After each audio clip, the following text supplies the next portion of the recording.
Good morning. I am Frank Mutabila.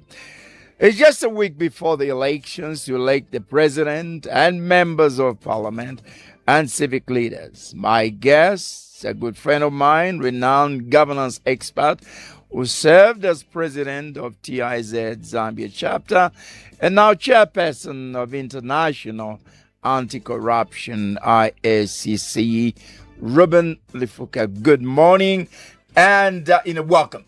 Good morning. It's a pleasure being here. Let's talk very, very briefly about what you're doing now, the international job you're doing, in relation to anti-corruption. What is this all about and what does this mean to you? Well, the International Anti-Corruption Conference, it's a premier gathering of anti-corruption practitioners from around the world. We host a conference every 2 years, and this year's conference will now be in the Dominican Republic. So I chair the council that oversees the development of this particular conference. It's international council. Some of the members of my council include people like Professor Tuli Madonsela from South Africa. There's a retired judge and the Chancellor of the University of Ottawa, among other people that are part of the council. So my role really is to oversee the development of this international conference, bring together 2,500 delegates from government, the private sector, and civil society. You've achieved a lot. Those of us who know you very well, you've got an amazing track record, at home and abroad. And yet you remain, with your feet firmly on the ground. Something to do with DNA or Christian background? What is it? Well, probably my late mother would have been happy if I had gone to the priesthood. My wife shouldn't hear that. Me, actually. Same with me. My mom actually wanted me to be a preacher like the husband. Yeah. Well, other than that, I just believe that being humble does not take away anything from what you achieve in life. You just have to be yourself. A lot of us tend to let power get to our heads, or fame gets to our head, and we use that power wrongly. And that has not been my pursuit in life. I would like to use the opportunities given to me by God to strengthen those around me, to improve those around me, and make my humble contribution to my country and the world at large. Excellent. I'll be picking up one or two major issues before we go into the program proper, interview proper. Let's just generally talk about the mood of these elections, the mood of the country. I have covered elections for the last 56 years old, the last 56 years. If you come in today as a visitor, honestly, you would not know that there's an election. Two, it's one election that has been tilted in favor of the ruling, party. The coverage, I've just been reading the statistics, 74% coverage of, UPND against less than 30, for the opposition. The president travels, by air. His colleagues, cannot access air transport. What am I saying? First the mood, and then so many things tilted, against the opposition. Even billboards, you don't see any billboard of the opposition. Just add the meat to what I've said. Well, 2026 marks 35 years since we returned to multi-party democracy, and one would have expected that at the stage we've reached, we would have attained political maturity. A democracy tends to mature once you've had what we call 3 turnovers of power. 3 turnovers of power simply means moving from one political party to another. We did that in 1991. We moved from UNIP to MMD. We did that in 2011 from MMD to PF, and in 2021 from PF to UPND. So ordinarily, in the context of things, we should be considered to be a mature democracy. A mature democracy would simply mean that there is sufficient room for democratic competition, that our elections are not necessarily predicated on the strength of one political party, that all political players are given the opportunity to participate and canvass for votes freely and openly, that the citizens are allowed to get messages and information on who they want to vote for without being hindered. The media is free and independent. But you still see vestiges of a one-party system where you want to have one dominant overriding political party. And those that are in a democratic setup such as ours tend to promote this pseudo-democracy where you have free, fair, or free frequent elections without necessarily making them credible and independent of all interferences.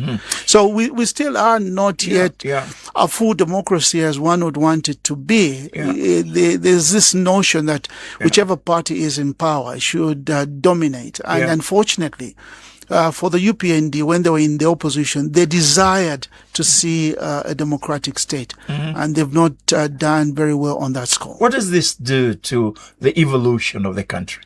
Unfortunately, we are then in a constant period of reform. We are always talking about working on our constitution because we believe that that's the only way we're going to entrench our democracy.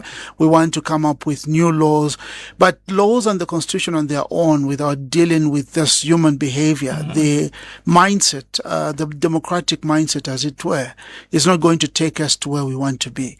We have to make a conscious decision as political players, as civil society, the media, and the general populace that we want to be a democracy, and we're going to do everything possible to be a democracy, but not what we're seeing, where there's intolerance for divergent views. It's a shame. You don't want to listen to any opposing views because this runs counter to what you believe in.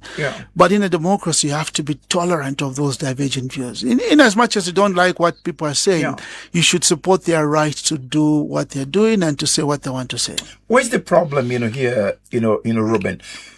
Is it the Constitution? Is it the presidency? Is it too much power vested in one man? Or is it the person, himself as president who arrives and he says, I have arrived now. I am actually a king.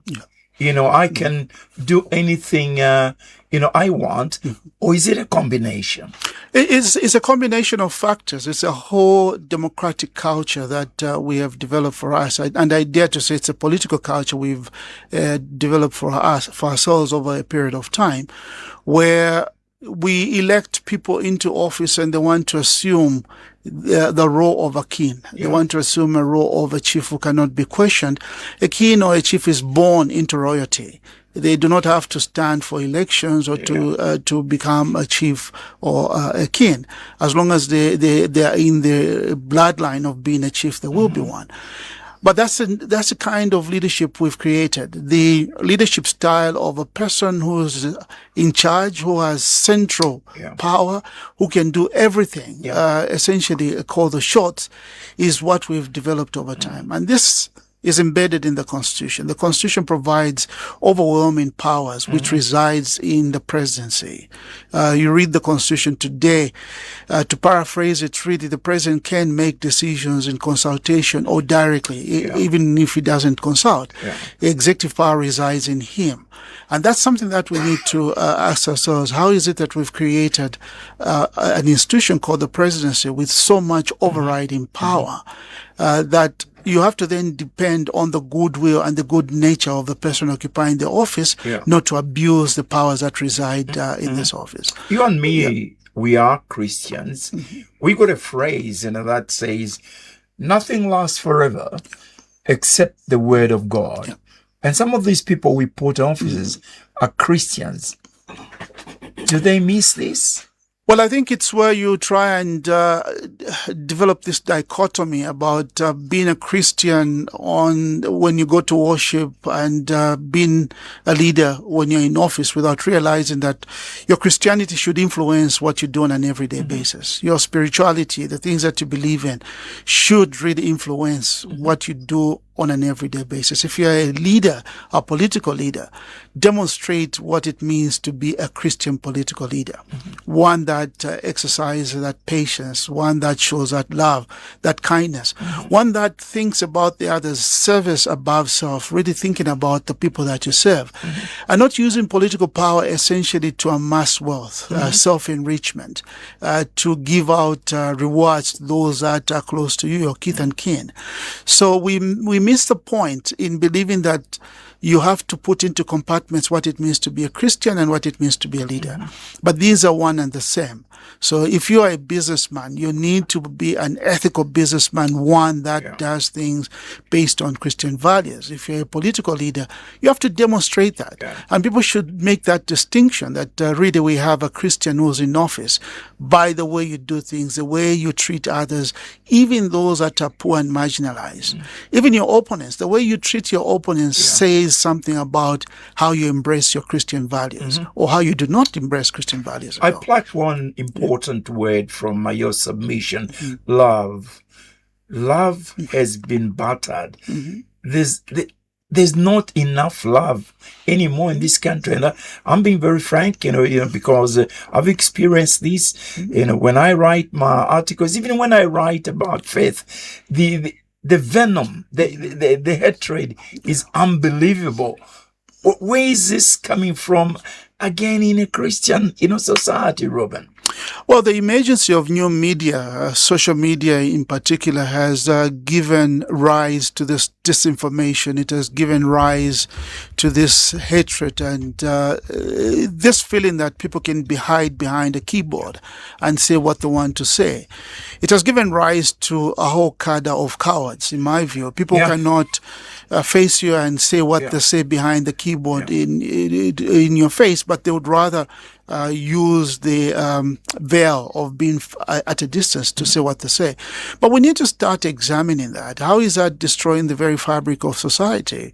What it does, the cyberbullying you see tends to then make those that would like to offer themselves for leadership to stay away. Women in particular, if they are going to be cyberbullied, they would rather not even present themselves for leadership. Those that can probably take this country to new levels will not be able to come forward and offer their leadership at community or district or national level. So we really need to have a conversation on how the new environment, the new culture we've created, where even young people without any restraint can utter unprintables to their elders, where the society is losing out on the very values that defined us. And now we are a people that do not shy away from using insults, using hate speech, etc. It's really a pity, and it's a concern that we need to look at as a people. As a rider, to that, the issue of the day, the issue of yesterday confronting us, the violence, we witnessed in Mongo. Where the police were supposed to protect you and me, instead fired the tear gas, and dispersed the rally. Prior to that, we saw pictures of a musician really battered. Again, how to explain, this, and having said that, the president condemned, but he didn't say stop. Is the commander-in-chief. If the commander-in-chief had told those police, stop this violence, it could have stopped. And I understand the high command was there in Mongo. What is going on? I think what we're witnessing is a failure of leadership, leadership at various levels. As you rightly said, the Republican president had an opportunity right from the beginning. Firstly, we started off this electoral campaign season all believing that it was going to be a quiet and peaceful one. It was a very dull start to the electoral campaign season, and everyone thought, well, this is really going to be unprecedented. But the nomination period indicated flashes of violence, starting with what happened with Gary Nkombo in Mazabuka, What is shocking is that to this date, the people that were arrested, the perpetrators of that violence, have never had their day in court. And I'd made a statement a couple of weeks ago that the absence of traction in that particular case is sending a very wrong signal about how the authorities want to deal with the violence. They would have used that as an occasion to send a strong message as to how the Zambia police were going to deal with any violent conduct. But also from the presidency, he would have used that as an opportunity to send a message to his own supporters that he was not going to tolerate that. And the people involved should have received appropriate sanctions. But nothing was done to that group. We saw another flash of violence in Kaputa. Later on, Magoye, someone was killed. The radio repairer here in Lusaka who was killed. And all those were telltale signs of the problems that are ahead of us. So what we've been seeing in the last couple of weeks is the build-up of this violence. From the Copper Belt, the police blocking the opposition at every turn. That in itself was problematic because they were not given any reasons as to why they were doing that, because a campaign calendar had been worked out, a campaign schedule had been worked out with ECZ. And the thinking, therefore, would have been that the police would be very helpful in ensuring that they allow for those that were supposed to campaign in a particular region to do that. So Mungo really, or the Western Province, is a culmination of what we've seen over the last couple of weeks. But the statement from the president generalizes the violence. He doesn't specifically point to his own cadres. He doesn't point to his own members. And the reason why that is important is that he is a head of a ruling party. They are still in government, not until we go to elections, and if they are re-elected, etc., others are elected. So he would have asked his members to serve as an example of what it means to be peaceful in this particular campaign. He would have used that occasion to send a strong word to his own leadership in the party to deal with the members that are in the forefront of causing this violence, because they are known people. There are videos, there are photographs which demonstrate who these people are. But he has not done any of that. He would have asked the IG to take immediate action and deal with this violence. But he still makes a very general statement, which is just appealing to everyone to be peaceful. It's an important statement. That's not to water it down, but I think it would have been stronger to really send a message that he means business when he talks about fighting cadreism. It's a bit ironical that on one hand he's addressing a rally somewhere and talking about the PF were involved in cadreism, and his own members in another part of the country have been involved in that. But let's also put this into context. This is not beginning in 2026. I had the privilege to serve on the Commission of Inquiry on Voting Patterns and Electoral Violence, appointed in 2016 after we had the electoral violence of 2016. This was a 15-member Commission of Inquiry led by retired Justice Nalula Lisimba. And the Commission went to 54 districts out of 116 to gather evidence on the electoral violence, what were the triggers of electoral violence. And a report was rendered in 2019, in January of 2019, to President Lungo. Unfortunately, President Lungo and his cabinet did absolutely nothing on that report. Similarly, one would have thought that the UPND, having been victims of the violence in 2016, should have taken interest in this particular report to see what sort of recommendations had been made and how we could counter the drivers of violence. The long and short of the Commission's findings were that both the PF and the UPND were heavily involved in electoral violence in 2016. Well, we have to then go a little bit further in time. After the 1991 elections, we came out of an era of the UNIP vigilantes.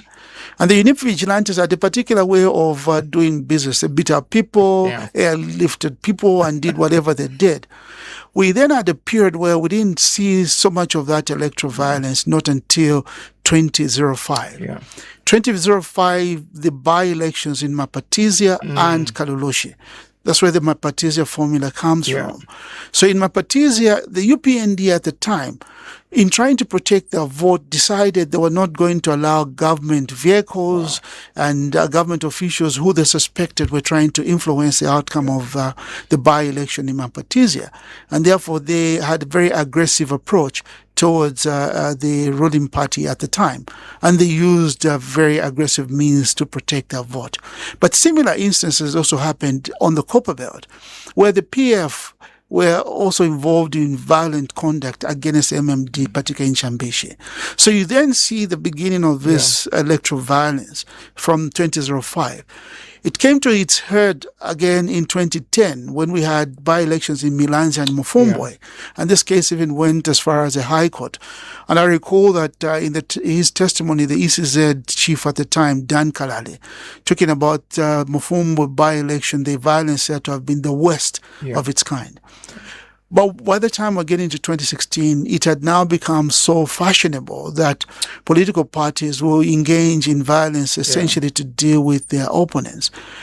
The reason why I'm giving this context is that we can go to 2005 to date. It means for well over 20 years, we have failed to deal with these aspects of violence. And that's why I was disappointed this morning listening to Clayson Amasaka saying, well, these are just pockets of violence.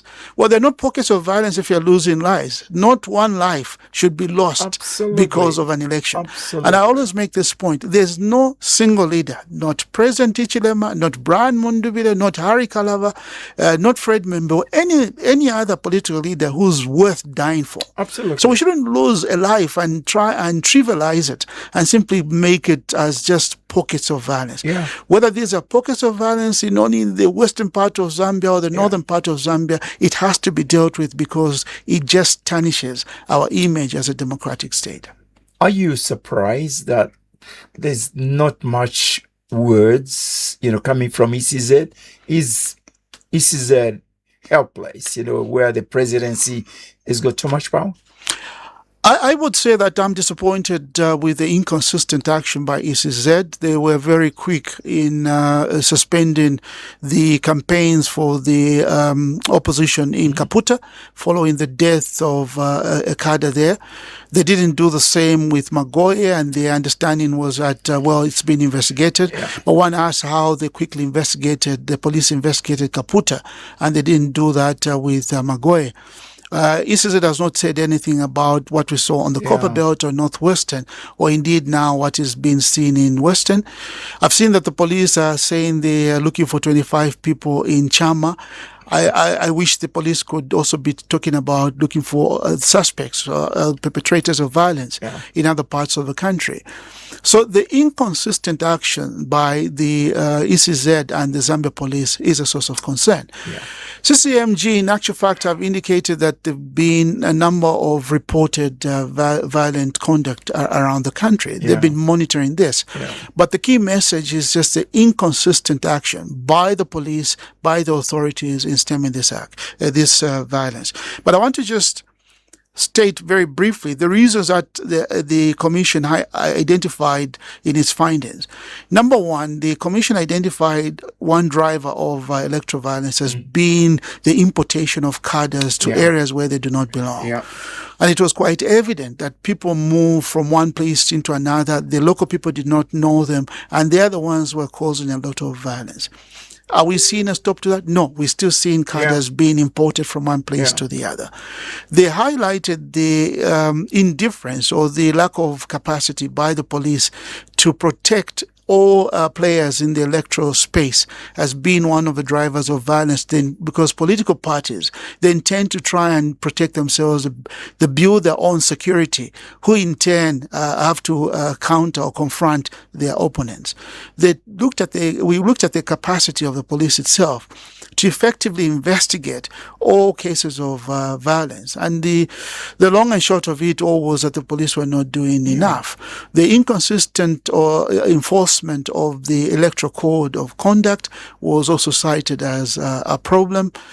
So there were many factors that were highlighted, which, in my view, and the recommendations which were made, which are far-reaching, which would have helped us deal with these drivers of corruption and create the right environment where we have a clean election, devoid of violence, and an election really that gives us the credence that we need as a democratic state. Excellent.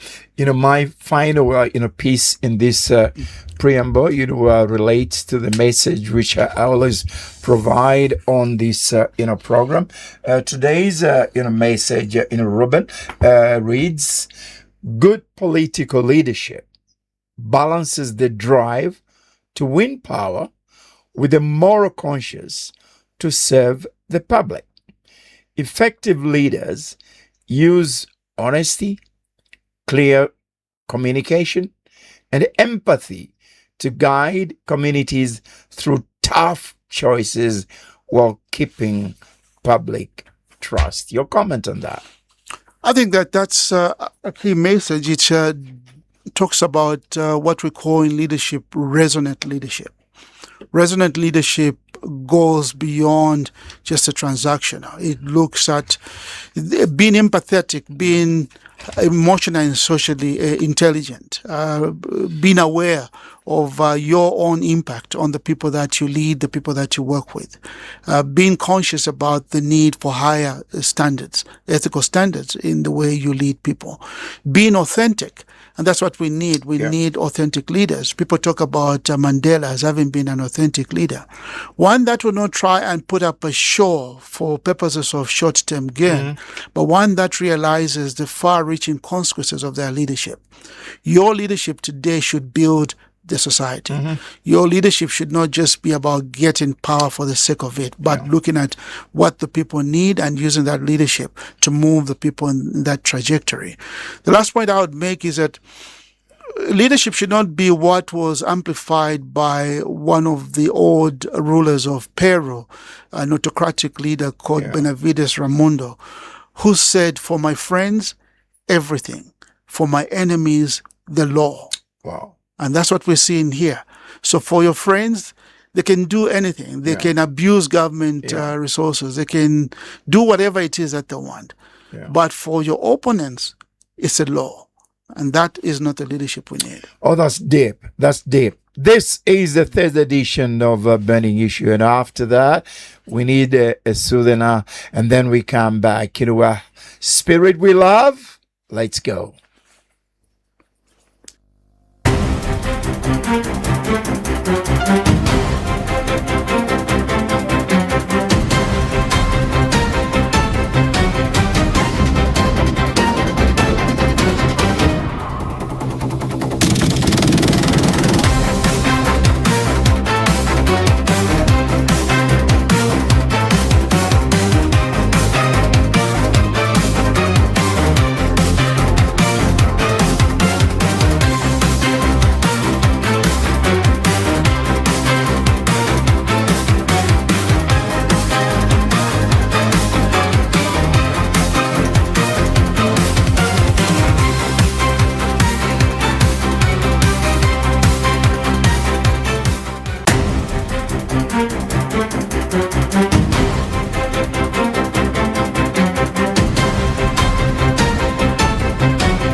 Amazing, spirit we love. And I tell you what, I love gospel music. It's so, soothing. And we need Jesus really in our country, more than at any time. This is the third edition of Burning Issue. My guest is Reuben Lifuka, who is a governance expert. Reuben, let's look at things, issues, that happened, and that led to this, process. The amendment of the Constitution and the Electoral, Act. How has this impacted the process? And in saying so, who has benefited and who has lost out in terms of the political parties? Well, I think there are many dimensions to that question that one would want to take. But let's start from the top. So one of the cornerstones of the constitutional amendment had to do with delimitation, as well as the proportional representation system, the mixed member proportional representation. These really were the main things that the president wanted to see, and he's made that point very clear that he believed delimitation was important because it was going to improve representation around the country, and that the mixed member proportional representation system would improve the participation of women and youth, as well as persons with disabilities or those that are marginalized. So the implication, of course, is that we have an expanded parliament, now 226 constituent-based seats, 40 PR seats, and not more than 11 nominated members of parliament. So if you add the total composition for parliament now, you'll be sitting at 281. Yep. If you add the vice president, the speaker, and the deputy speakers, it comes to 281. Wow. So from what it was in the past to 281. Amazing. So cost-wise, of course, I know that the government is now, according to the permanent secretary from the Ministry of Infrastructure, the statement was put out a week or so ago that they need to spend about 36 million to expand on the seating in the House. So, of course, they can change the configuration of the seating to accommodate the increased numbers. I noticed that there's ongoing works at the Parliament Motel, probably to improve on the rooms and expand on the capacity.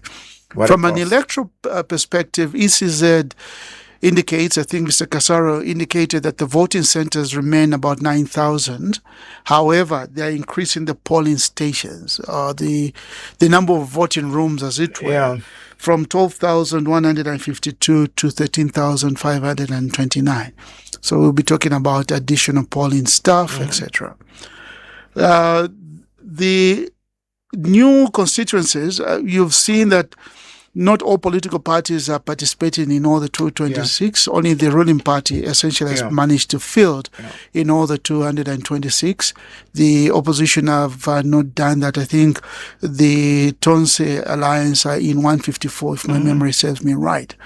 So definitely the ruling party is benefiting by having candidates throughout the 226 seats. But one can come to the dynamics a little bit later. But just to say that if we really work through the numbers, for the women, there's not a lot of good news. I know the president keeps going around saying that the mixed member proportional representation would work in favor of women. But the expansion of parliament to 226 has not worked in favor of the women. And the statistics are there. So presently, if we look at the presidential level, there's only one woman. as a presidential candidate, just like we had in 2021, only one woman. So there's been no movement there. At parliamentary level, women only account for 122 out of 973 parliamentary candidates. So it's just 12.5% of the candidates running are women. And here we're talking about both independent and political party-sponsored candidates, just 122. And this is down from 181 out of 857 in 2021. So 2021, we had 181 women running as members of parliament. We now only have 122. Oh, my God. So there's been no change. So we've moved from 21.1% in 2021 in terms of nominated candidates to only 12.5%. At mayoral level, there are only 48 women out of 439 candidates, and this is just 10.9%. And this is a drop from 56 out of 381, or 14.7% in 2021. So even at the mayoral level, there are fewer women running as candidates compared to 2021.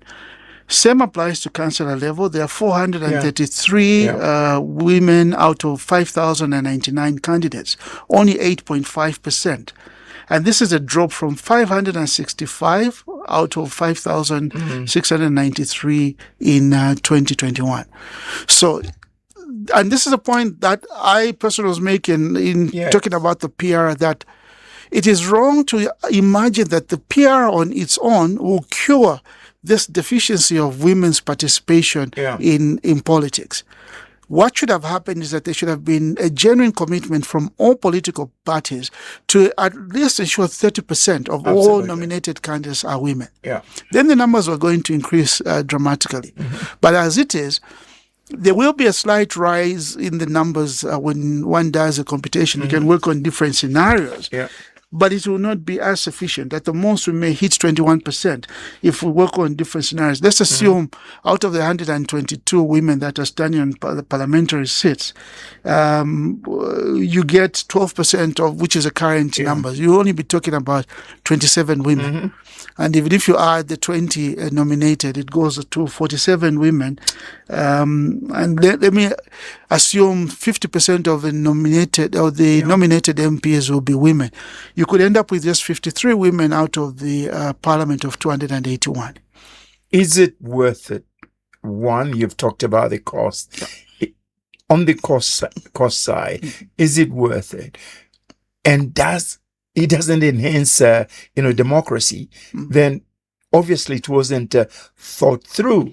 What the million question? What really then, was, the million question, decision to go that way? I think other than just to bolster political support from perceived strongholds, one sees that seems to have been the major driver. I really don't see any particular gain. Yes, democratically, we're going to improve the representation. That's well understood. Some constituencies geographically are huge, and others just have a large population which needs representation. You want to have equality of the vote. But I think we kind of rushed into this without really thinking through. Remember, the last time we had a major boost in the number of constituencies, we had 25 additional seats. Now we were going up to 70 additional seats. So it was a very big jump. And this needed to be taken with a lot of consultation and with a lot of perspective as to how it will improve the quality of democracy in this country. And again, my argument has always been, if we want to really put the point across that we need more MPs in the House to represent the people, in order for them to access CDF and other services, we might as well then create districts and improve on the delivery of services at the district. Strengthen the district, because the real action happens at the district. The role of a lawmaker is not to go and build a bridge. Of course, all the MPs go around telling people what they're going to build. That's not their mandate. Yes, they can advocate, they can lobby, but it's not the role of a member of parliament to build any bridge or to build a road. Theirs is just to advocate and speak for the people. So the real action takes place at the district level. before. Probably we needed to strengthen the decentralization process, ensure the devolved functions really get the necessary physical support. So we're kind of running ahead of ourselves by imagining that the more members of parliament we have, the more development we're going to have at the district level. CDF on its own will not deliver the necessary capital expenditure needed to build large-scale infrastructure. You can deal with a few physical assets, 1x3 classrooms, etc. But if you're going to build a mini hospital, a district level 1 hospital, or you're going to build a major road, you would not be relying on CDF. So we still need to look at this more holistically, because the development needed in different parts of the country will not hinge merely on increasing the CDF allocation through the new seats that have been created. Yes, PR was talked about, but the formulation of the PR system, the calculation in itself, is wrong. And I've always questioned how we ended up with that, because the technical committee recommended allocation of seats based on the national vote. What we now have is allocation of seats based on the total votes that the president receives. Now, again, I was just trying to work around the numbers, and I was saying we may end up with a very odd situation. For instance, let's assume a presidential candidate who wins 50% plus 1 at the vote only wins 100 constituencies out of the 226. Let's assume they do that, and it's 44% of the seats. But because we are basing it on the presidential vote, they'll get, say, 50% of the allocated PR seats. That's 20. So this winning president with 100 seats in parliament will end up now with 100 plus 20 out of the 40, plus 11, let's say they go up to 11. They'll have a total number of seats of 131. What that means is that the opposition and the independents will have a total of 146 seats. So we could end up with that scenario, and it's not out of this world that you could end up with a situation where you have a ruling party which does not enjoy the majority in the House, notwithstanding the PR seats and the nominated seats. So the threshold for any party to comfortably have a majority in the House and be able to transact business, that they have to get above 105 seats. Anything below 105 gives the opposition and the independents the possibility of having a higher seat. What is the implication on the governance? Well, a hung parliament has its benefits, it has its advantage. In fact, there are two scenarios here. You could have an opposition majority-led parliament, as the case is in Malawi, by the way. Malawi, I think the ruling party now from Mutharika has about 88. There are 77 independents. There's 56 from the former ruling party. So when you really calculate the opposition, they have higher numbers than the ruling party. So it just makes governing a bit difficult. It's good for checks and balances, because then the ruling party knows that they cannot get anything in parliament without the concurrence of the majority of parliamentarians. At the moment, we have an inverse situation where the ruling party has a majority and they only need simple majority to pass bills in the House, except if it's a constitutional amendment. So let's take appointments to any constitutional office. The president can appoint, and the name goes for ratification. Even if you put up a strong argument why person X should not be appointed, the ruling party knows if the vote goes to the House, they just need a simple majority. Let me ask you a question which is in two parts. Reuben, when the UPND government party came into government, it was preoccupied, and it made it very clear that it had to destroy PF, right? Is the UPND a control freak party by character, a bully by character? That's one part of the equation. Having said that, a strong opposition emerges with only 4 months, before the elections. How do you reconcile that? Yeah, but before I even get to that question, there's something that I wanted to mention about the statistics to do with the new, the electoral season we're in. something that is of interest is that we now have a total of 349, although I've seen some figures which are slightly higher, 349 independents in this election. 349? 349 independents, by my count. With Lusaka having the highest, 57 independents out of 18 constituencies. Interesting. The Copper Belt has 52 independents out of 29 constituencies. Eastern Province, 45 out of 28 constituencies. Western, 43 out of 26. And Northwestern, 35 out of 19. Northern, 31 out of 19. Southern has 30 out of 29. And Central has 27 out of 23. And Wapula, 13 out of 20. And why do I raise this? Yeah. 10%, assuming that 10% of the 349 are elected as independents, we are going to have about 35 independents.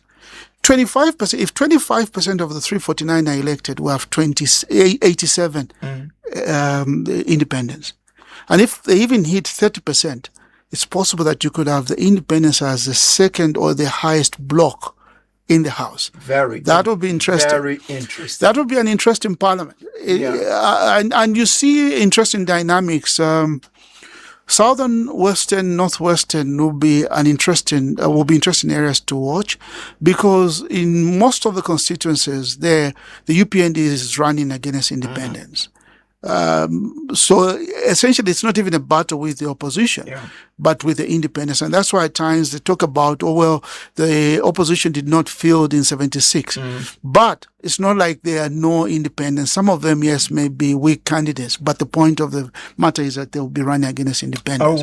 Are we a country that does not analyze issues? Because really, if anybody who initiated this foresaw what was going to happen, one would have said, wait a minute, let's perhaps put this thing aside. I think it's where you look just a selfish intention. Absolutely. You look at just the immediate benefit. I mean, look at the issue of the resignation of presidential candidates. The argument was, you could have a candidate resigning just before elections to throw everything into disarray. Well, we have running mates that have resigned. And we're in a constitutional quandary. So really, we should have seen this. And now, because we didn't look at all these, the different aspects of what would happen in such scenarios, we are where we are. The question that still begs an answer, let's assume, and again, just throwing this out there, assuming we go to a rerun, for one reason or another, none of the candidates gets a 50% plus one, and we go to a rerun. And there are two candidates, and I've asked this to some of the lawyers. So you have two presidential candidates with their running mates who are now in the rerun. And the running mate for one of the opponents is enticed to resign. What happens? Are we going to now say, the only remaining candidate goes through, or we start the process all over again? What would happen? What will happen if a running mate of one of the two presidential candidates in the runoff is enticed to resign? Which is possible. What will happen? So we need to really, again, it goes back to what I've always argued on the Constitution, the 2016 Constitution. I was on the technical committee and we met the Minister of Justice then, Honorable Winter Kavimba. One of the things we said is that there were still a number of things that needed to be validated by the general populace. I remember the technocrats there, the legislative draftspersons, making it very clear. There's still a lot of work that is needed to thrash out this constitution. And of course, the argument is, you're just looking for money. You want to prolong this whole process. And here we are. We have all these scenarios. There are other scenarios in the constitution that I keep saying to people, we are touching on very few areas. For instance, you can impeach a president. You can impeach or remove a speaker. There's a process to remove a speaker. There's no provision to remove a mayor. There's absolutely no provision to remove an elected mayor. We're a country that does not read at all. That really, that what I can say about this issue. But going back to your question about annihilation of the opposition and then resurgence of the opposition. Well, I think the strategy in itself was to try and gain dominance. Having spent so many years in the opposition, I think the UPND wanted to gain that dominance in the political landscape. And they knew that historically losing party from government has tended to be weak, and you can go back to the demise of UNIP after it lost power. It became fragmented. Of course, the constitutional amendments mooted or driven by President Chuluba helped in doing that. You can talk about MMD and the demise of MMD. So for the UPND, they saw the writing on the wall that possibly PF would go down that road. PF did not help itself. After former President Lungu stepped down as leader, they talked about rebranding the party. They had their own leadership wrangles, and that in itself opened that door for the sort of intervention that is purported to have happened at the behest of the UPND. But it also speaks to the lack of institutionalization of political parties. The parties tend to be driven by the momentum and the spirit of an individual. We have this messianic politics in this country. So when you remove a leader, everyone then goes into disarray. And I can guarantee you, if we reverse roles, whenever that will be, that UPND is out of power and President Hichilema steps out of it will die the same way. No doubt about it. That lack of institutionalization is what has killed parties. The parties remain very weak, poorly resourced, etc. So it makes it very easy for a dominant ruling party to use the leverage of power to entice people to join them, to entice all these, disintegration of political parties. But the political calculus did not work as they anticipated. I think partly the view, and I heard this even from some of the senior members of the party, I think the former Justice Minister made a statement to the effect that the president could essentially be considered to be unopposed because there was no strong opposition. So they kind of became complacent that there was no strong opposition and this was really going to be an easy election. The nomination proved otherwise. The nomination for president demonstrated that there were still candidates who had the momentum, whether it was Citizens First or Socialist Party, but the rising then of the Tonse Alliance to the NRP-UP was a shocker, really. And I think this was not anticipated. But even then, the thinking was that, well, it's only 3 months to the election. It's not sufficient time to create a groundswell and have the necessary structures in place. But what has given rise to this groundswell of support, which they've seen in the last couple of months, is what happened over the four years plus, where the opposition parties were not given the leverage to campaigns to mobilize. At every turn, we had all these concerns by the police, security concerns, why Party X could not hold a rally, etc. So now the citizens have the opportunity to express their voices. The voices that, in my view, the UPND should have been listened to throughout the 4 years if they had allowed for opportunities of such mobilization, they would have then prepared themselves adequately. So this is really now lifting the valve on a lead that was kept tight for many years, where the citizens now would like to hear other voices, express their views about the political happenings in the country. So this is what is now coming as a surprise. And possibly some of the reaction that we're seeing is a sense of saying, well, the people are ungrateful. And I've heard this in subtle tones from even the president. We found a very difficult situation. We took you out of a difficult situation. We restructured debt. We've given you free education. It's almost like, well, you are ungrateful for still going out and speaking against all these things.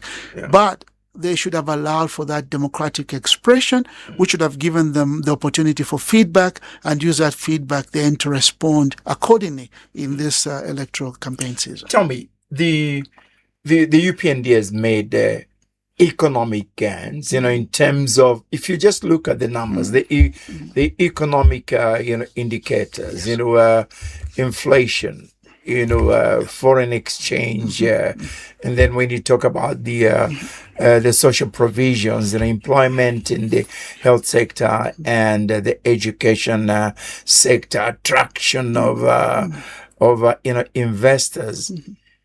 But why is it that this message has just been thrown away by the majority of the voters. The London people, I think, do appreciate. The majority have just thrown it away, and the reason is high cost of living. But still, there's so much imbalance that people have just said we won't, embrace, these positive economic indicators. Number one, the UPND are victims of their own campaigns. In opposition, the UPND and President Hichilema were very categorical that the development challenges that Zambians were going through were essentially a result of systemic leadership failure. You recall the president saying, well, don't give me the reason of drought as to why we have load shedding. It's a question of poor leadership. Countries that do not have water resources have managed to provide electricity in a sustainable manner. He essentially talked about the high cost of living and the suffering that the people were going through as one that demonstrated a visionless leadership and that he would put right everything when they assume government. So when I hear this story that development is a process, it takes time, I said UPND knew that development is a process even prior to 2021, but they still put up this campaign which demonstrated that they had the magic wand to deal with whatever calamities or even external factors you could write above that. I mean, their friends talked about COVID as a reason why they didn't deliver. I mean, the PF would say, well, we've just come out of the worst pandemic. And the UPND would say, well, that's an excuse. You don't have to really say the pandemic is the reason why you've not been able to deliver. Now, I think the reality dawned. We talk about leadership transition. In leadership transition, we say that the job you apply for is usually different from the job that you end up occupying. Because now when you're in office, you have better information. You have more intelligence reports or technical reports coming to your table, which put asunder all the promises that you made. And I'm sure the UPND got in there and said, well, we'll reduce minimum to 50 kwacha. The reality dawned that this was not going to be possible, and all the promises that they made about improving the cost of living were not going to be possible. They've done the right things, and I agree on the macro level. They've provided that stability. No one can begrudge the UPND that. Where they failed is to come back to the people and said, we said, but because of the following, we're not able to do that. I mean, the president was speaking, I think, on BBC the other day, and he kept insisting that minimum is coming down. The price of minimum is coming down. And I'm saying, say that to a person who's buying millimere at close to 300. Why, obviously, the person will ask, why didn't it come down? Absolutely. Yeah, before these elections. Yeah, but not only that. I'm still paying much more than I was paying before you came into office. And you assured us that you would improve our cost of living. So you may have all your economic reasoning as to why you believe things are happening. But the ordinary person out there, their sense of judgment is not based on your macroeconomic indicators. So the communication has been poor to explain what is it that they are doing, which in the long term will be able to reduce their, would be able to improve the living standards of the people. They've not done that. So what we have, therefore, is a situation where the scorecard that the people are using, particularly those that believed the living standards would be improved, has the situation improved from what it was before 2021. So if it hasn't improved, why then do you deserve a second term? So to simply say no, because free education, yes, people can say, yes, free education is important. But they'll be saying, but wait a minute, I'm still buying uniforms. I'm still buying other supplies for my child. So essentially, there's a component that you said is free, but there's still a component that I need or the family needs to pay for. So the communication has not been that appropriate. Whatever they're doing and the improvements that they believe are coming, unfortunately, the truth of the matter is development will not fit into the electoral cycle. So you cannot say within the next 5 years, I mean, I've heard even Brian Mundivile talking to the youth in Chisamba, promising them to be millionaires in 2 years. And I'm saying that in itself is what is wrong with our politicians. Yeah. You believe that to be elected, you have to make these outlandish promises for people to then go and cast your vote. How about being truthful to the people to indicate this is what we can do? We can only move you from point A to point B in the next 5 years, but we'll lay sufficient groundwork for us to make that to leapfrog from B to D. Like Chiluba did in 1991. Yes, with look, it's going to be difficult. Yeah, you have to tighten your belts. Of course, we used to tell him we don't even have belts. So then what are we going to tighten? Yeah. The million kwacha question is, yes, the electorate know, that, the UPND government has not delivered, especially in terms of, cost of living. They're still flocking to Munduwile's rallies in massive numbers, and they're not being even bussed, there. Why are they doing that? Is it because they've quote-unquote given up on the unfulfilled promises of UPND, or do they see something in Munduwile and Makebi as human beings, or they just want change? Like what happened in 2021. Well, just to illustrate this, so this morning, one of my members of staff at the farm walks in, and he lives in Linda, and he's telling me that I'm from Norway. He picks up this discussion. He's an Easterner, so typical of Easterners, and he's telling me, boss, in Linda, my compatriots are saying they want to vote for Munduwile. So I'm curious, but why would they want to vote for Munduwile? But we're saying that the president and his team made a lot of promises which they have not delivered. So that's the thinking. The thinking is we were promised, we haven't seen. So the challenge with that is that Brian and Makebi also have to be very careful. Even Harry,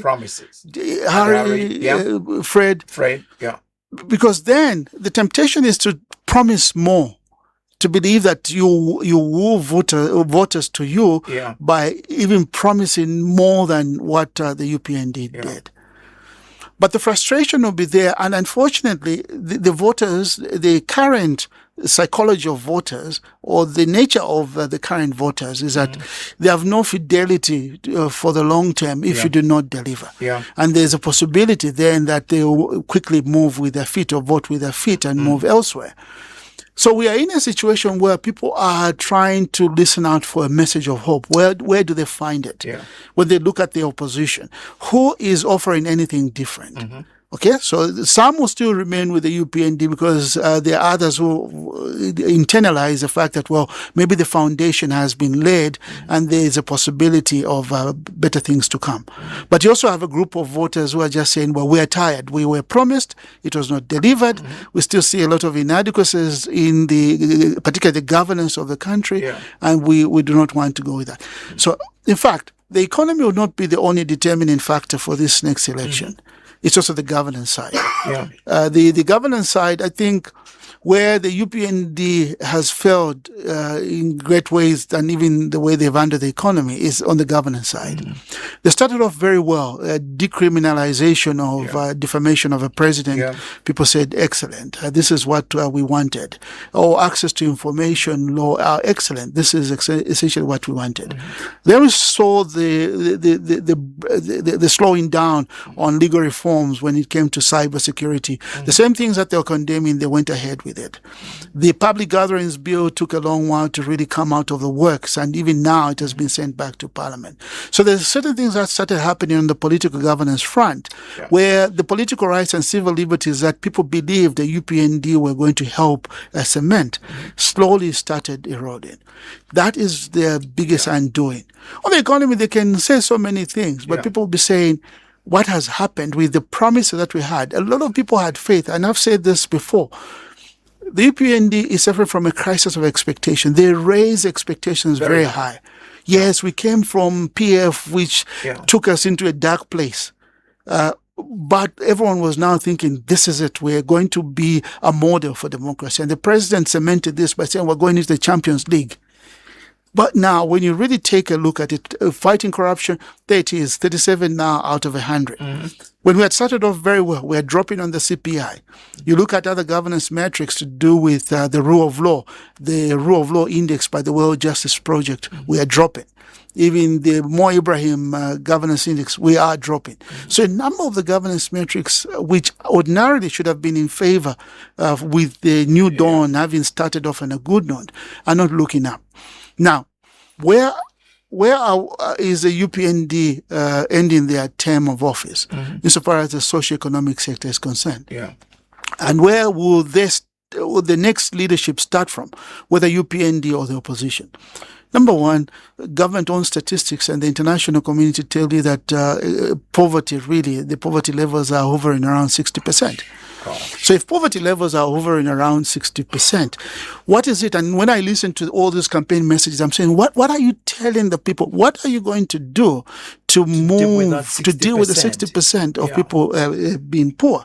When you talk about over 2 million of Zambians not having access to reliable, clean water, 2 million of Zambians. So when we talk about all these waterborne diseases, a simple fact that we fail to understand is that the cholera outbreak we had between October 2023 and May 2024 was the worst since 1977, with 23,000 cases and 740 deaths.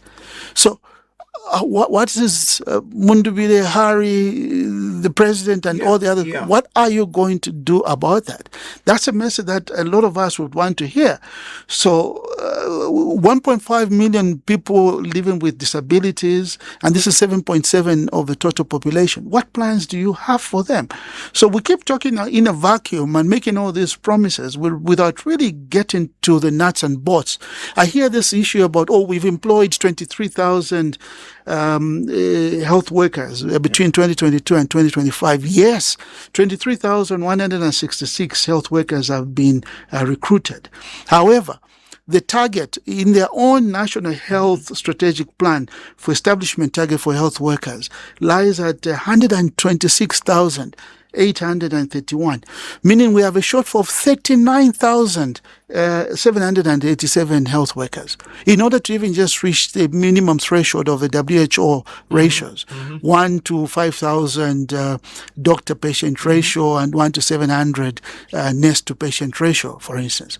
So we have to put all these things in the context. So when people are making promises, engaging with the people, deal with how you're going to address these important issues. I mean, there's one statistic that's really gave me a lot of food for thought. 32% of Zambian children under 5 are stunted. Stunted. In terms of the 32%, one of the highest prevalence rates. When you look at hunger, on the global hunger index, we lie at 10th country in the world, one of the hungriest countries. So what are we going to do to address all these things, as opposed to just making these broad statements and using political rallies to lampoon your candidates? I want to ask you one question. I'll go back to some of the campaign issues.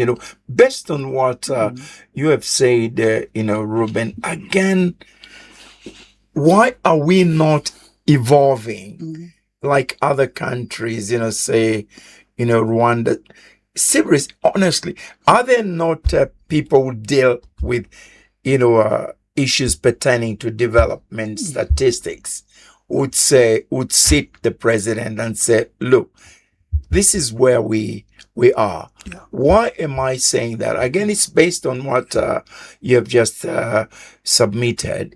How can the president stand on a rally and start employing people on a rally? How can the president direct, ZESCO to light up 20,000, homes? It just put that in perspective. I insist on evolution. A lot of countries are evolving. Okay, we're devolving. We're really going, backwards. And I mean, I'm from the old school.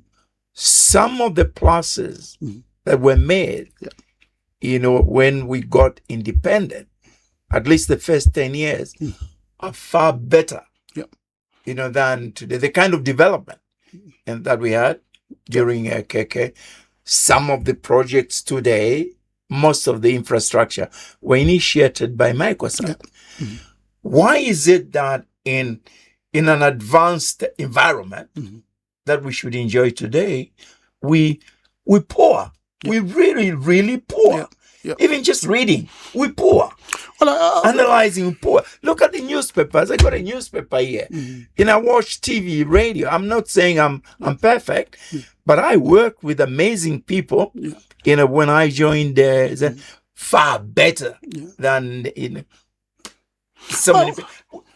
I fear for this country. I hope you understand what I'm talking about. Well, I mean, I do. I mean, I argue that the first generation of leaders, most of them had very humble education. Yes. But they had their hearts in the right places. Yeah. They had the vision for the country. They knew they really wanted to go beyond just political independence to start talking about economic independence. They made some decisions, some of them wrong, but they made them with good faith, whether it was the utilization of ZCCM in order to provide social welfare. That was meant to help the people realize what political independence meant to go with economic independence. We've had successive generation of leaders, very educated, well exposed. But we have a lot of transactional leaders around the world, and particularly in Africa. It's about basically improving the system in order to stay in power for the next 5 years. It's not about radically changing society in order to set the foundation for the next generation. So a lot of these decisions that have been made, some of them spur of the moment decisions, are essentially aimed at enticing voters, not necessarily dealing with the long-term consequences. I mean, look at the employment of volunteer nurses. Yes, it's important. I mean, I have my own relatives who've been waiting for many years, either in the teaching or nursing professions, to be employed. So there are young Zambians who want to be employed. That is well accepted. But there's a system in place. A few months ago, the Civil Service Commission announced that the applications for the 2,600 health worker positions had been opened, and it will run from the 17th of July to 7th of August, meaning tomorrow. There were even adverts in the paper indicating how those that qualify could apply. They could submit applications via Zampost, and they had all these other things. And one of the things that was being said, I remember the former minister emphasizing that the process was going to be transparent, Dr. Katakwe. Because there were concerns that, are you going to rely, I think it was a 2022 database, and now it was said, no, we'll open it up and it will be transparent. A few days ago, P.S. Kawana was equally making a similar statement that the president, yes, we're taking down names, but they would have to be vetted and it will go through the process, as it were. Now, what happens to volunteer nurses who do not have the privilege to maintain a front row standing position at a rally in order to be identified, to be employed? What happens? One who's physically disabled, one who lives with disabilities, one who's in a place where the president has not visited. Why not have this in a transparent manner? Allow the institutions of governance that are in place, mandated to deal with hiring of staff, to do that.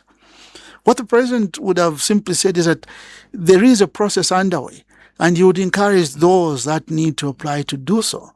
So, who else is going to be employed at the rallies? The agriculture team, I mean, the graduates from agriculture sciences, the agriculture extension officers, some of them, or would-be agriculture extension officers, young people who've been waiting to be employed for several years. Should they also go and make a beeline to a rally in order to be identified and to be employed? So why not just put out a clear strategy of how the young people who have the necessary papers are going to be given an opportunity to be assessed and employed in the government whenever opportunity arises. Absolutely. I know you're rushing to a meeting. If you don't mind, are we able to take in just two calls? No problem. Just Let's two calls. Let's just take in 3 calls. I'm sorry, listeners. My guest is a servant of so many governance issues. Let's see if we can just take in 3 questions, and then and then we can close. Do we have somebody on the line? Hello, good morning. Hello, good morning.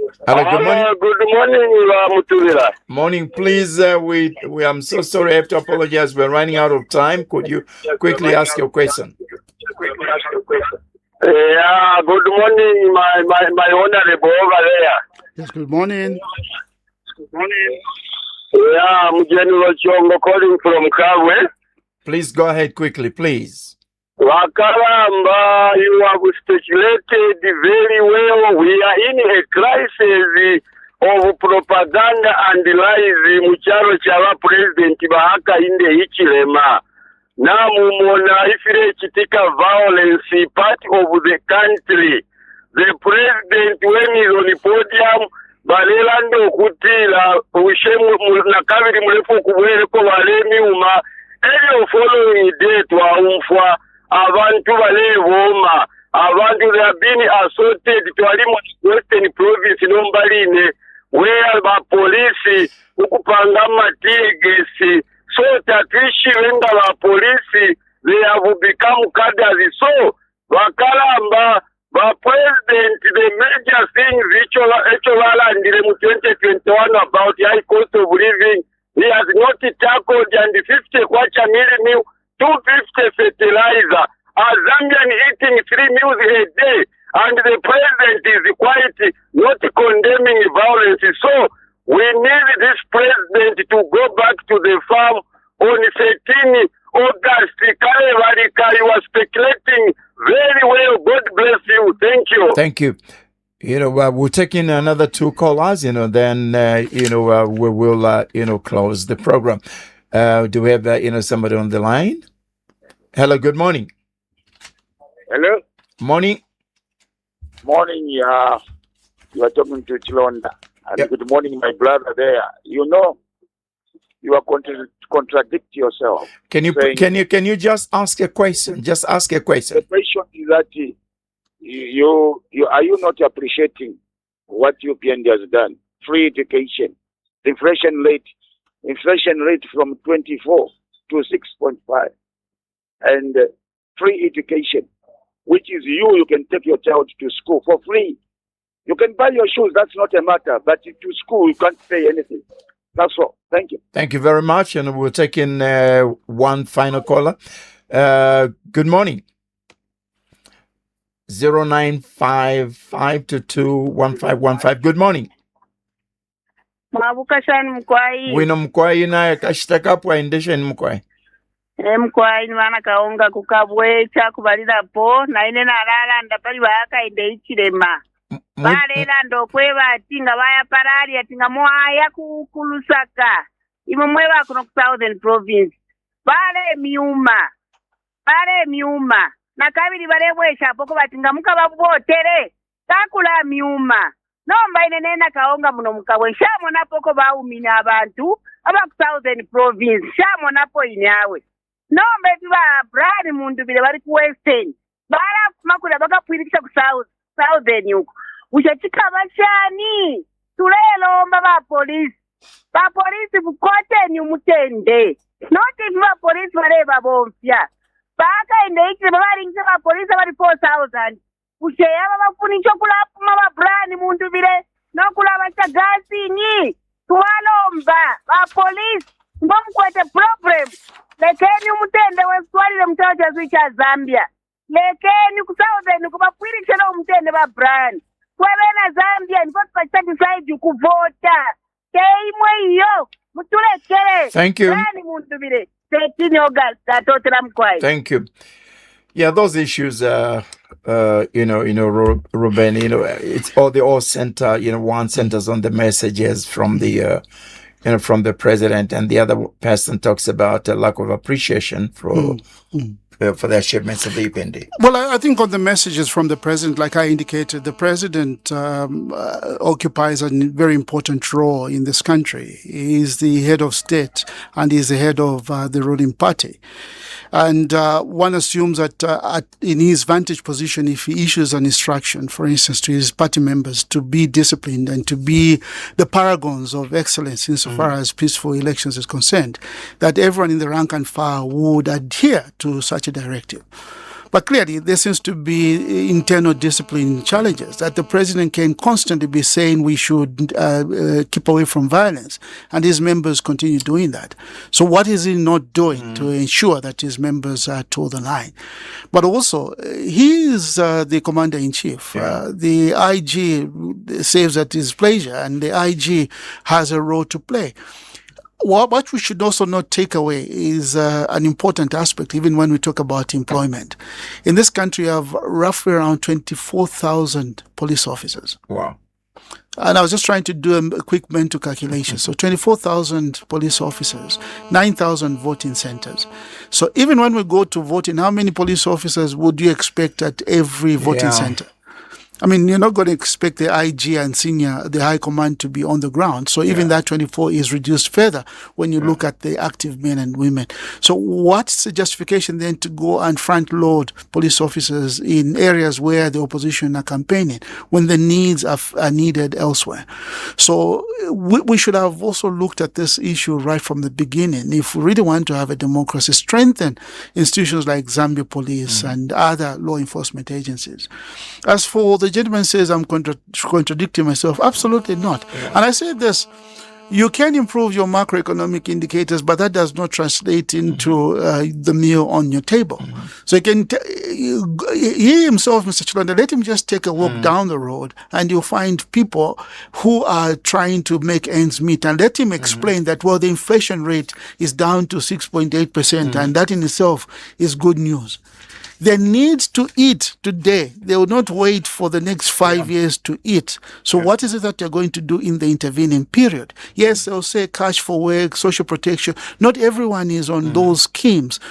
Unemployment, youth unemployment is still high, and general unemployment is high. And these figures are coming from government sources. The 2022 Labor Force Survey gives a demonstration of the levels of unemployment in this country.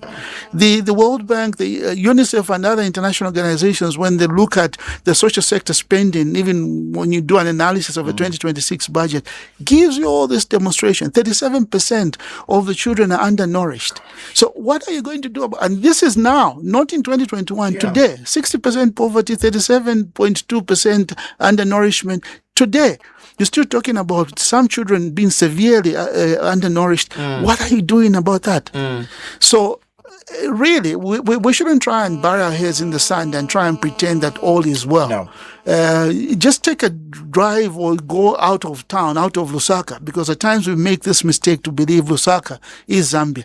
You find real poverty staring at you in the eyes. What are we doing about it? I'm going to ask you 4 questions in one, very brief, and you can include even the things that we have not covered, Reuben, because we had to rush you, on some of the issues. One, what do the front runners do in the last 7 days?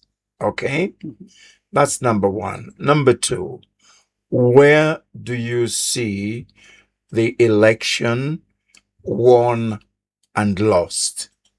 That's 2.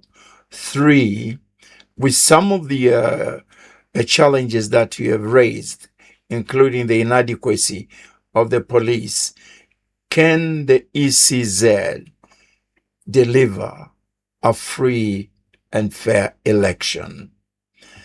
And then post-election, the government, whichever government comes in, what are your expectations? You've talked about some of the issues to deal with, poverty and things like that. What are your expectations, post the elections? And, finally, no, I'll leave the other final one towards the end. Deal with those 4.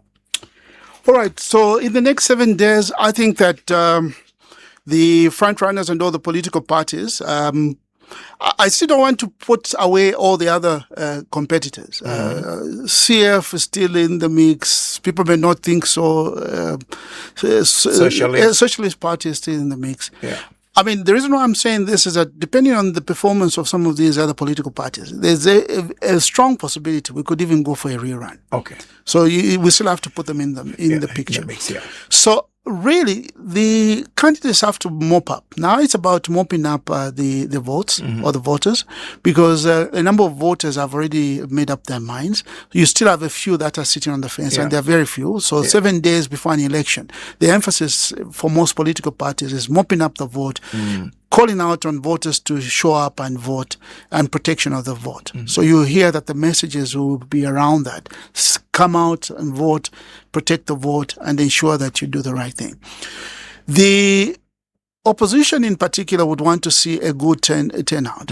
A good turnout, particularly of their own members, and those that are undecided will help them in their quest to form government. What is also key to understand, and I've been saying this to colleagues, the rallies at the most may probably enable the candidates to reach to 1 million plus. Yeah. Maybe 2 million if you really want to be magnanimous. Yeah. You have 8 million registered voters. Yeah. The silent majority are important. So the political parties should not just focus on those that they are able to engage at the rallies. What about the silent majority? Who are out there, listen to their campaigns and making up their decisions, if they haven't, to go and vote for someone? What are you saying to them? Would you use the media, local media? Well, local media, but also just a little bit of data-based campaigning. I tend to think that there's it's like the rallies. I keep giving this example. So you go to a small town. Let me pick my mother's hometown of Luwingo. Yeah. Small town. The possibility that the people attending all the rallies are the same is very high. Right. So it's very easy for you to think, oh, I'm very popular. But they're the same ones who attended the rally last week and this week. There's not much happening. Yeah. So you've brought musicians, they want that entertainment. So you need to have multiple ways of reaching out to voters. Yes, media, door-to-door, and focus groups, etc. But now is the time for mopping up. Right. So I see a lot of that happening. But I would want to urge the candidates to use this opportunity to ask for peaceful coexistence. The violence we're talking about now may even become more critical after the vote.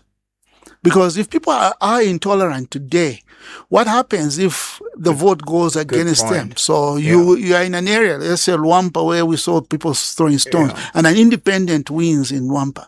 What would be the reaction of that group of cadres who could not tolerate the opposition?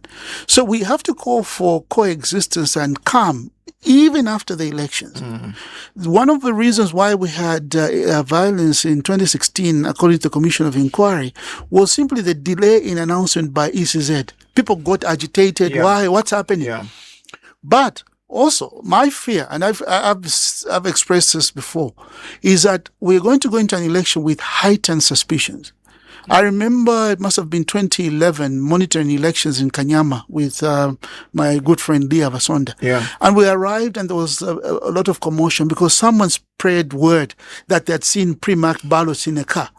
And there was action now to beat up the people. A bus was burnt simply because people spread that rumor that there were pre-marked ballots. We have to guard against that. We'll see a lot of such statements flying around, and that could be the trigger for some of this violence. So the leaders have to speak to their own supporters and to the people for us to remain calm and peaceful even after the voting has been done. Where the elections will be won and lost, again, the dynamics will be very interesting to see how the urban-rural vote pans out. How Lusaka Copper Belt votes will be very important. In one of my papers, which I did in the night of 2021 elections, I indicated that one of the major reasons why President Chilema won in 2021, other than consolidating votes in his strongholds, was that where he didn't win, he was a very good number 2. Right. So Eastern Province, he had double digits in percentage-wise in terms of votes, 30-40% going there. Where late President Lungu lost, he was a very bad number 2. Absolutely. So you go to Southern Province, it was not even competitive. It was not even 1%. 4%, 2%. But that's what will be important now. Whoever wins would have to make sure that where they lose, they're still a good number 2. Whether this is the president himself or the opposition, that will be key. But Lusaka, Copperbelt, Eastern Province, Southern and Central will be very key. Those are the top 4 places. But Eastern Province, I'm not picking on them because they are my Mboyas. 2021, they had one characteristic which was a bit worrying. They had the highest number of sport ballots. Wow. So maybe I need to go there and teach them how to vote. Because sport ballots really, I mean, it was almost 2.3% of sport ballots.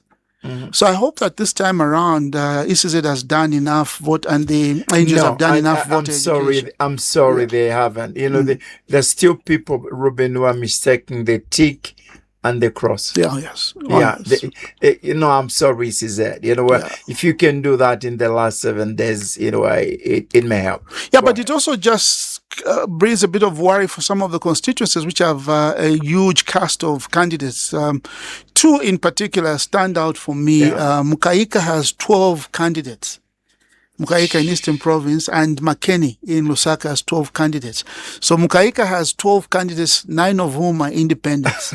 Makeni has 12 candidates, 6 of them who are independents. But there are also a few interesting ones. Kabwata has 10 with 5 independents. Kanyama has 11 with 4 independents. And the reason why I'm raising this is that because some of the long ballots tend to be confusing. So one hopes that we can deal with that, but also that ECZ, when it comes to the last question, will address this concern that has been raised about appointment of presiding officers and returning officers. There's a lot of controversy. People attended up to tests, and there are allegations that lists are now being changed. You need a cadre of electoral officers who are above board. You don't want to have all this suspicion. Like I said, some of the triggers of violence or acrimonious conduct is all these allegations. Remember in 2021, was it Jackson Kungo or something like that who died in Solwezi? We really don't want to go down that road. So the starting point, ECZ have done their bit so far about the transparency in the printing of the ballots, and now when they brought the ballots here, there have been a few questions now that they're distributing into the polling voting centers. But I hope that they can go through this next phase by being consistent. Consistent action. ECZ's major problem has been inconsistency. They do one thing one side, they come up with a presidential election schedule, campaign schedule, which is flouted because people have powers under the constitution to do that. That doesn't bode very well for an election which needs to be free, fair, and credible. But ECZ needs to also state their position on the violence that we're seeing in these last few days. You travel a lot. Are you in the country to vote? And which is your polling station?